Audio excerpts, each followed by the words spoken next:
out of the box or out of the whatever we're going to call it, we have Wrong Way. Oh, that didn't sound good. Anyway, Mad Max 4K Kino Studio Classics. So I have seen this movie once. I thought it was pretty good, but rewatching it, let's see if I think it's a better movie, because honestly, I haven't seen the second one. I haven't seen the third one, and I've seen Fury Road a couple of times, and I do think that one's a little overrated, but we'll see if my ideas change after watching them back to back to back to back to prepare for Furiosa.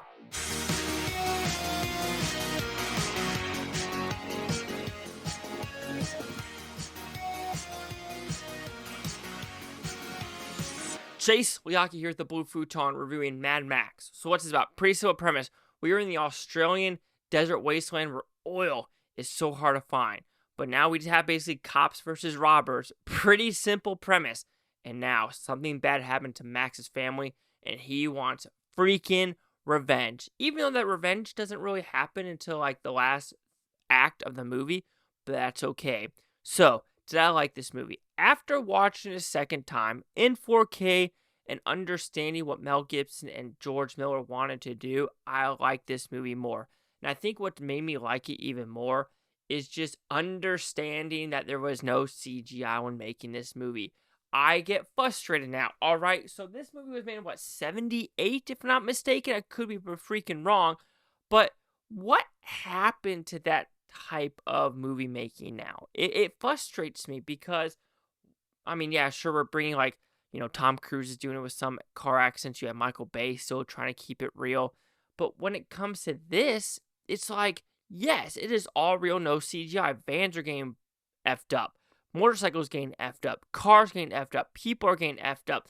And you're just like, holy cow. Yes, you could say the story is very minimalistic and it doesn't really expand on the wasteland because it's a very simple cops, robbers, car culture type of film. And even George Miller said that when watching one of the exclusive interviews, which he was a doctor. Did you know that? George Miller was a doctor before making this movie. And he was very intrigued by the car culture and the negativity of the car culture as well as the positivity. Because, I mean, a cool looking car is freaking badass. But you have stupid people behind the wheel doing stupid shit, getting injured and killing themselves. So that's what George Miller did want to talk about in this movie, kind of as a background, foreground type of message where there could be something cool, but also something dangerous about something that being cool. And also Mel Gibson's first movie where he was going to go in to be like, an extra because when he went in to do this interview or to drop his friend off, he was beaten up because he tried to fight a bunch of rugby players. Well, 2 weeks later, he comes in all cleaned up and they're like, wait a minute, maybe you could be the star of this show. And what do you know? That's all it takes, and that's freaking amazing. So with this movie, the positives. It looks fantastic. The 4K transfer is chef's kiss when it comes to that. The acting is pretty good. Yes, there is some campiness to it, but there is a point to the campiness where these people are just, they're fucked up. They're crazy. You're in this wasteland, and they're supposed to act like just shenanigans ensues that they're not really right in the head. Yes, you have a couple people here and there, but at a point, the world has gone to shit, so people kind of just don't give a shit, if you want to put it that way.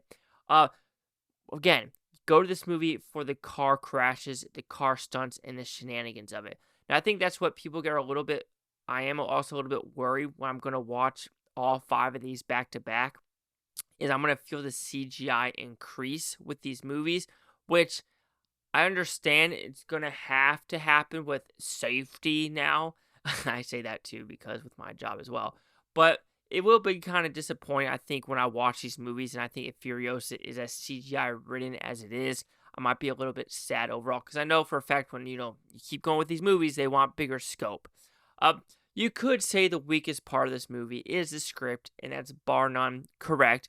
Because there's not a lot to the script. It is a family-esque movie. But then, of course, the cops and robbers movie. And a lot of these characters don't get a lot of dialogue. They don't get a lot of screen time.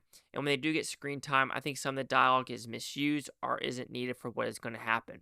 But again, and also I think when watching this movie the first time, I was kind of shocked at what the acts were the revenge plot really wasn't until the third act. Yes, you could say there's two revenge stories about a cop friend and the family part.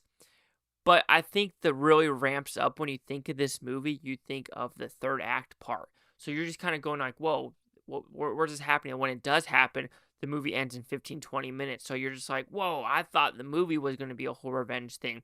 But it isn't structured like that.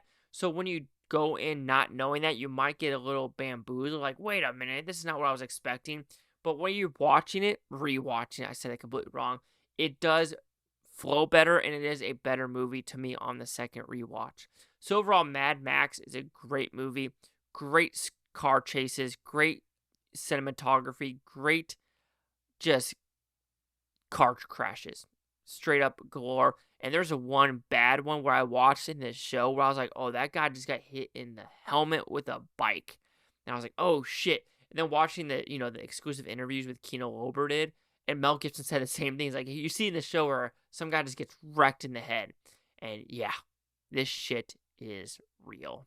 So Mad Max will receive a 4 out of 5 Futons, which equals at 80%. So let's see the critics' news scores gave this one.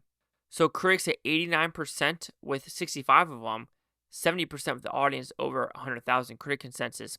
Staging the improbable car stunts and crashes to perfection, director George Miller succeeds completing in bringing the violent post-apocalyptic world of Mad Max to visceral life. And to me, that is bonkers. It's his first freaking film.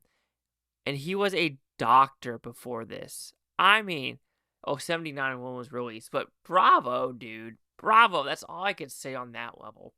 So 89, 80, 70. Cheese like here at the Blue Futon. Like, comment, subscribe. I don't know things, Butontopia. You both told me to think, what's a great day? Now I'm care to watch this tape tomorrow, week, or month, or a year from now, every single freaking one of you. Every time I do this, I drink a lot of water, and it gives me, like, just, I'm weird, okay? But of course, this is Mad Max, Mad Max 2, Mad Max 3, and of course, I'm going to do Fury Road in 3D, not 4K. Just letting you know that right now.